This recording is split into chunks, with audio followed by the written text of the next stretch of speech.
Assalamualaikum warahmatullahi wabarakatuh. Perkenalkan, nama saya Amanda Willy Aulia Putri. Baik, di sini saya akan mereview jurnal yang berjudul tentang analisis pelaksanaan sistem e-Puskesmas dengan menggunakan metode PISCES di Puskesmas Pemancungan, Padang tahun 2018.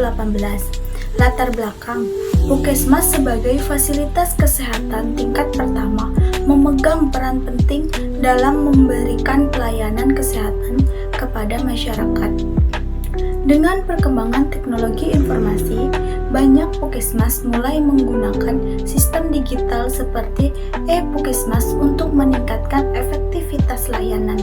Namun, di Puskesmas Pemanjungan, penerapan e-Puskesmas masih mengalami berbagai kendala seperti jaringan yang tidak stabil dan sistem yang kurang efektif dalam mengelola data pasien.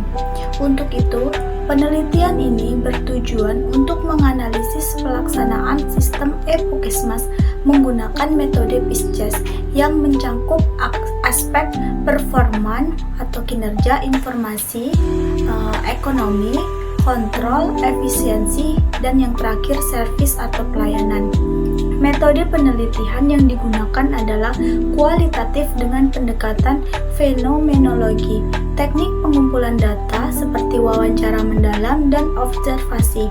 Hasil dan penelitian berdasarkan metode PISCES. Yang pertama, performan atau kinerja.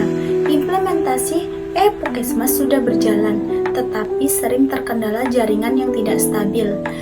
Karena sistem menyebabkan waktu tunggu pasien menjadi lebih lama. Beberapa petugas masih harus mencatat data secara manual karena sistem sering mengalami gangguan. Kinerja e-Puskesmas cukup baik, tetapi perlu perbaikan pada infrastruktur jaringan agar pelayanan lebih efektif. Yang kedua, information atau informasi. Data pasien di e-Puskesmas sering tidak akurat dan tidak terekam dengan baik. Kesulitan dalam menemukan data pasien yang telah tersimpan.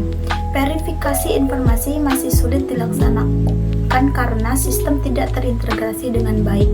Informasi dalam e-Puskesmas belum optimal dan perlu perbaikan dalam sistem pencatatan data pasien agar lebih akurat.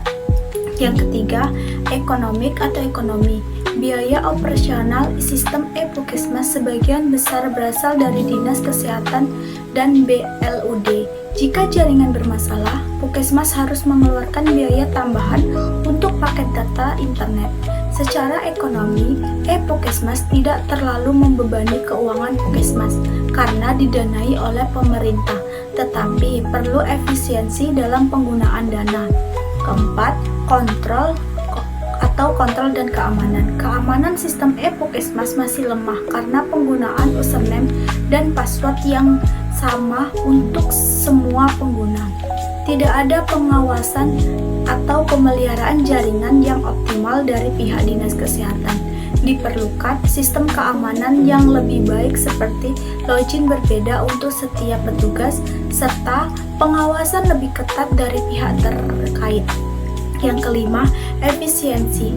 Belum semua unit Puskesmas menggunakan e-Puskesmas secara optimal. Masih ada petugas yang menginput data secara manual karena kendala sistem. Efisiensi penggunaan e-Puskesmas belum maksimal karena masih bergantung pada jaringan dan faktor eksternal lainnya. Yang keenam, servis atau pelayanan. Waktu tunggu pasien lebih lama karena sistem sering mengalami gangguan. Petugas sering kembali menggunakan metode manual saat sistem bermasalah. Pelayanan menjadi tidak optimal karena gangguan sistem dan jaringan, sehingga perlu perbaikan pada aspek teknis agar layanan kepada pasien lebih cepat. Kelebihan dan kelemahan pada jurnal.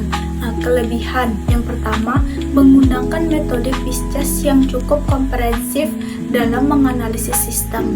Yang kedua, data diperoleh dari wawancara langsung dan observasi meningkatkan validitas penelitian. Yang ketiga, menyoroti berbagai kendala yang nyata dalam implementasi e-Puskesmas. Kelemahan, Yang pertama, jurnal ini tidak membahas solusi teknis yang lebih mendalam untuk mengatasi kendala sistem. Yang kedua, sampel penelitian hanya terbatas pada 6 informan yang bisa jadi kurang mewakili seluruh pengguna e-Puskesmas. Yang ketiga, tidak ada perbandingan dengan puskesmas lain yang menggunakan sistem serupa. Kesimpulan dan saran. Kesimpulan yang pertama, kinerja e-Puskesmas cukup baik, tetapi sering terkendala jaringan yang tidak stabil.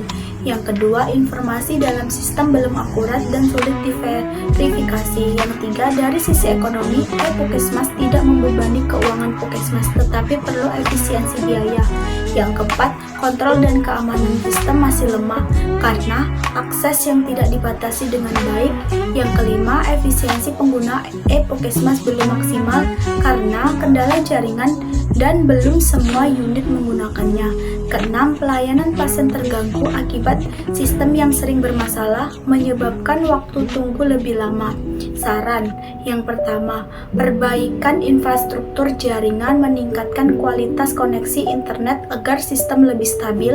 Yang kedua, peningkatan keamanan menggunakan username dan password yang berbeda untuk tiap pengguna.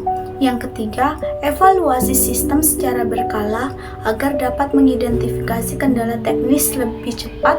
Keempat, pelatihan petugas agar lebih terbiasa menggunakan e-Puskesmas secara optimal.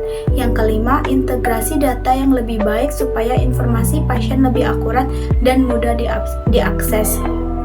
Sekian itu saja yang bisa saya jelaskan pada jurnal tersebut. Sekian dan terima kasih. Wassalamualaikum warahmatullahi wabarakatuh.